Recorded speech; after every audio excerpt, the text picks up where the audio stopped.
my practice, my way of conducting my practice is really personal and intimate, and that's where I lead from.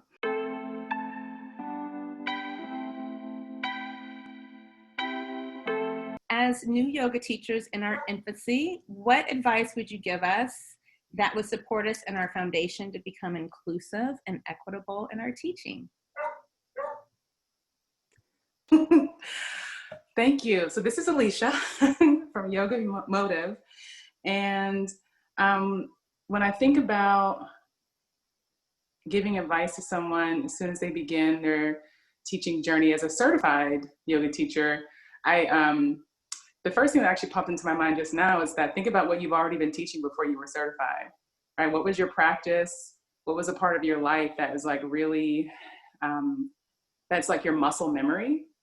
And like start there and think about what, you know, I was sharing earlier, it's like if you were to teach someone how to make a peanut butter and jelly sandwich or something like that, something that you do maybe as a part of your life, you wouldn't, you may not prepare for it. You would just do it. And I think about as a part of your own personal practice, what parts of your healing practices are that type of muscle memory for you, and really teaching from what you know.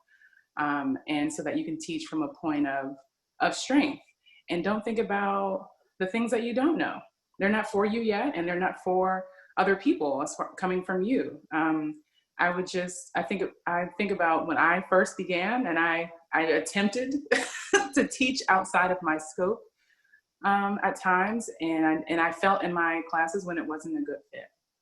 And so I would just encourage you to, especially if like you have a really wonderful, like a meditation practice, you know, and just thinking about what a beautiful gift it is to give others something that is just really steeped deeply and intuitively into your own nature. And so that's what I would offer.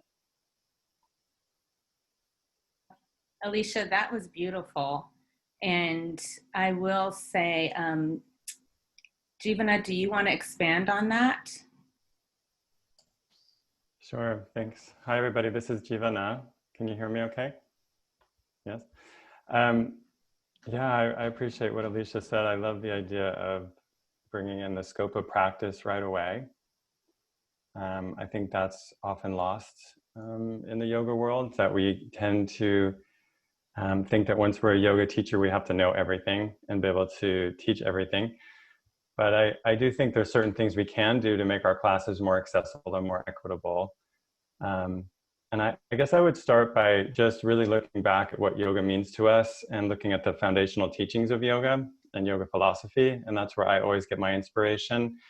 And I just constantly look back and try to understand, you know, how what I'm teaching today reflects those ancient teachings and what I really love about yoga, which is this spiritual, subtle teachings, which really speak to the fact that we're all one. And I think we have to be careful with that, though, because we can't just jump to that oneness right away. We have to also embrace the reality of our differences and that we all have such different realities and lives.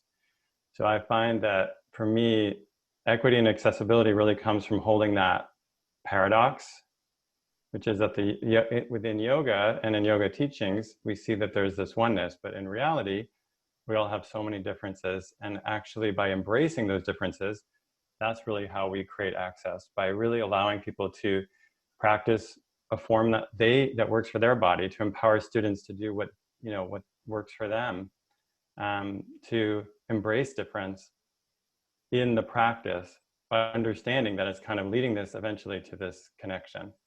So I don't know if that's helpful. I see some positive faces there. I think that's helpful. And I would like to piggyback on that. I definitely was impacted by a testimonial of a student's share that you had.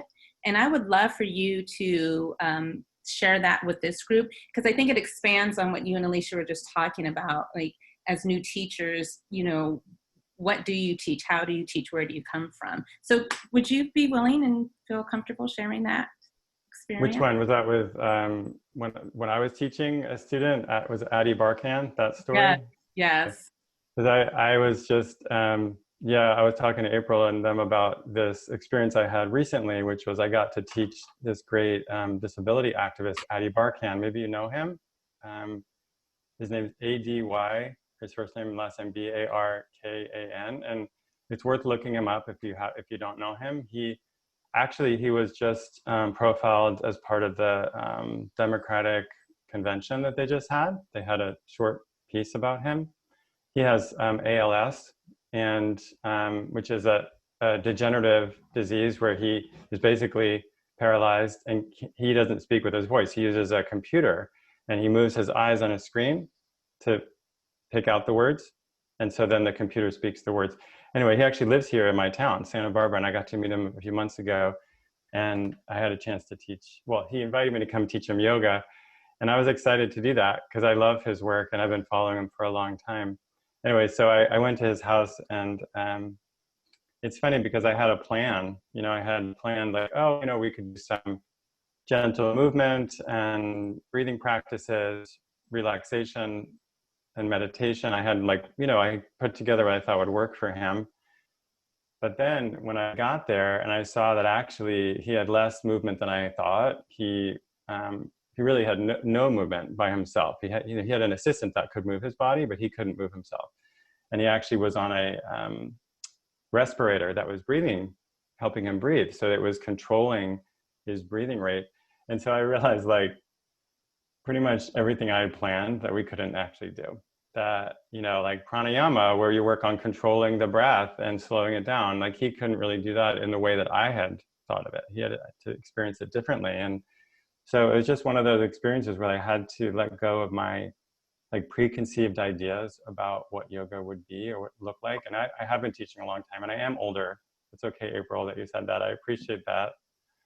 I've been teaching almost 30 years. And so I thought I had experienced every possible scenario, but there's always something new that comes up. And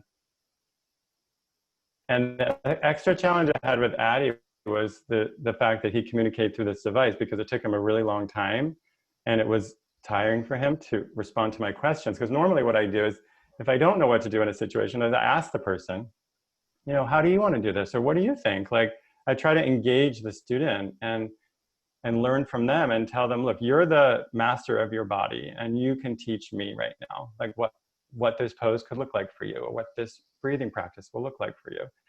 And that was hard because he couldn't communicate that quickly. And so it really made me go back to basics and think about what am I trying to share. And so I think the story I told you, April, was kind of embarrassing, but I thought, well, I can't move his body in asana, but I could maybe work on his posture because he was kind of slouching in bed.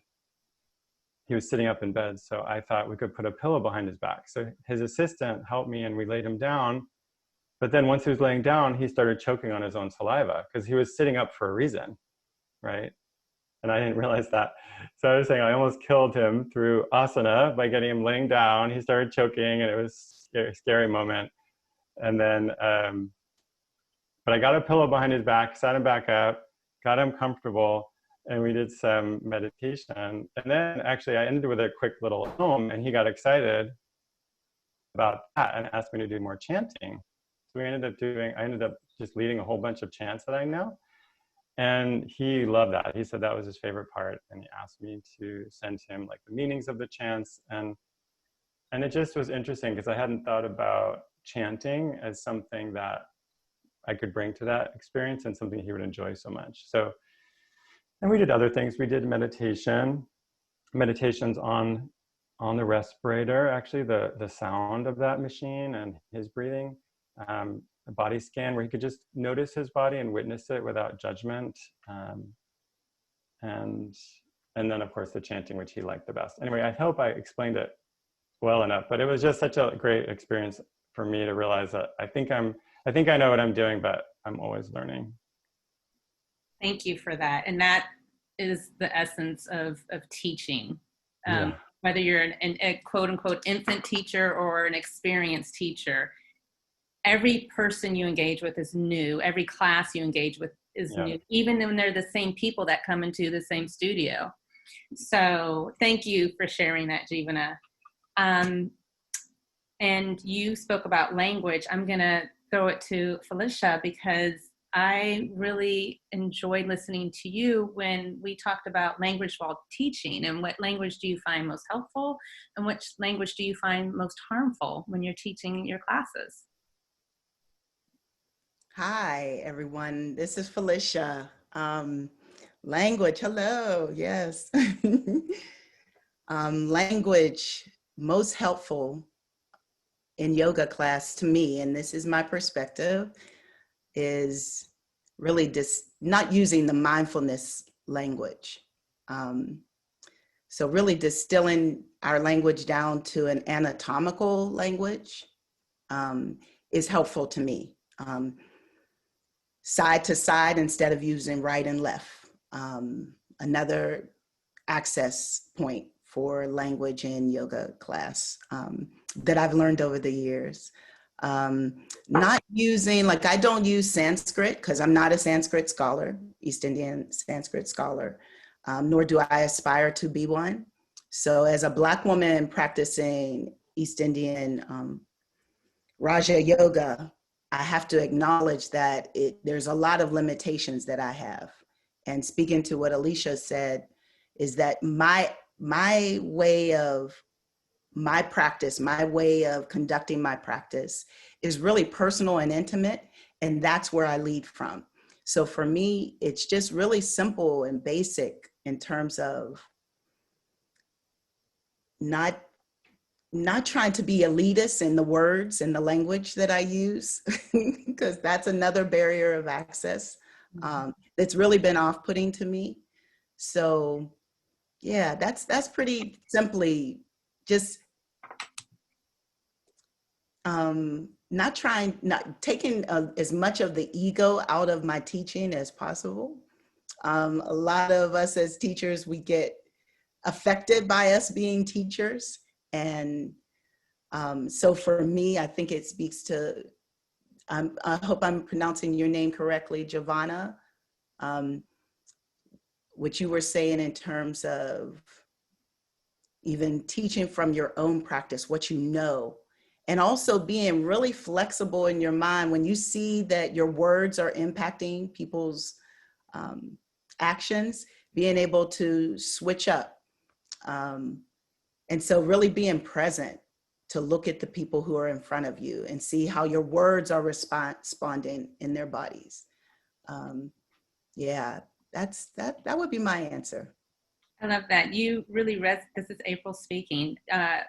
You really resonated with me, and when we were talking with you earlier about the uses of Sanskrit, right, being elitist and harmful. It can be, and it can be, I mean, it's an acculturation. I think that's you were speaking to. Absolutely. Again, I don't aspire to be a Sanskrit scholar. So for me, in the language that I speak, it's like perpetrating a fraud. I'm not going to do that. I'm not going to use a language that I'm not committed to 100 in learning correctly.